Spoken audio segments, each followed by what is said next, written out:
اکسپلور دیده بودم میگفتن که این برادر خانم علی نژاده و من میگفتن فامیلیش علی نژاده دیگه.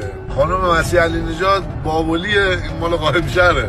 گفتم سامیار جان خواهره، جان قدیر، جان نمکی که خوردیم نکنه مال گروه رمضان الله مال سپاه با باشی کیونده. حاجی خوب بذاره ساده تره دیگه.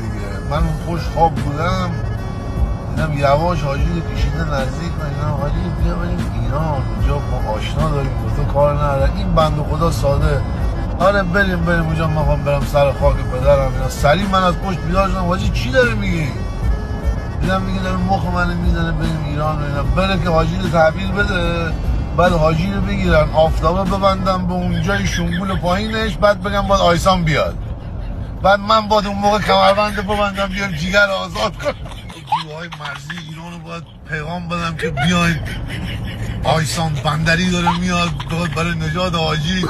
بچه های پنشیر هر کدوم با پنشیر همه رو بگیرن اینو منجر حاجی ما سکته میکنه اینو ببرید جلوی حاجی آقا موزکویی. یعنی حاجی تو سپاه دو تا اتاق این برو کنی خودش قلب میشی هماش بزه بندی کنی توش قلبش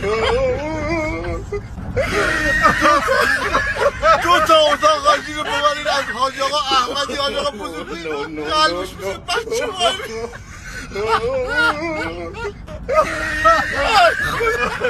اتاق سوم نمیکشه. بازجو میگه حاجی دکتر بیاد حاجی تموم کرد اما هواپیما تو مهرآباد نشست حاجی تموم کرد.